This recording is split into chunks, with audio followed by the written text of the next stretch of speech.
yeah, I just remember bleaching my brows and feeling very alien-like. And my agent immediately was like, "You have work on Monday. You must dye your eyebrows back straight away."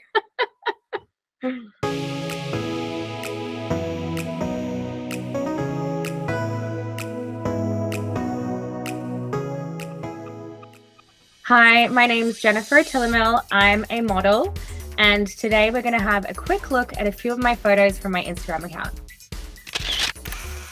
Oh my gosh. Yes.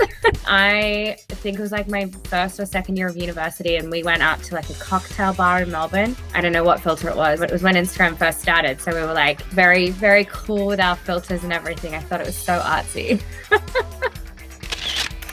Oh no, this was recent. This was last year. This is my first ever cover.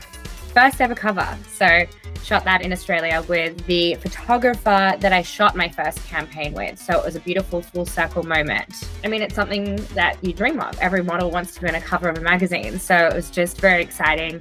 It was just, couldn't have asked for something more, beautiful. Yeah, I was in quarantine like we all were, and I hadn't had heat products on my hair for, I think it was like over a year, and my hair had like been able to heal properly.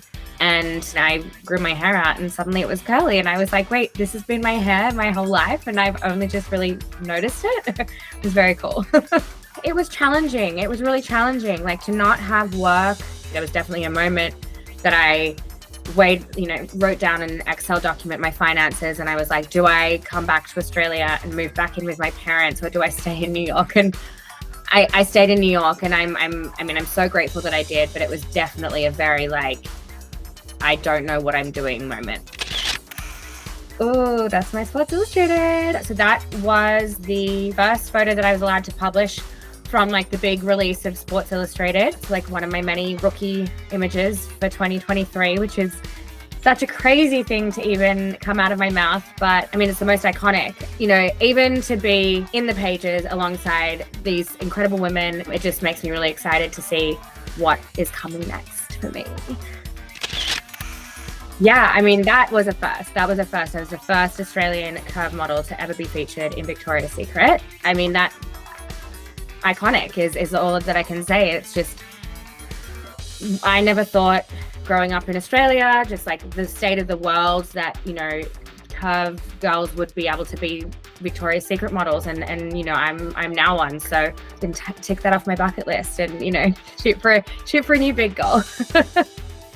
I think most people know my story by now, but I was in the line for Australia's Next Top Model. I was very underweight at the time, and being 15, they wanted to sign me, but I was told to, lose more weight. And my mom, who at the time I was like, Mom, you're ruining my life, but, stepped in and did the responsible mother move and said no. And I ended up finishing university. I did my undergraduate and my master's.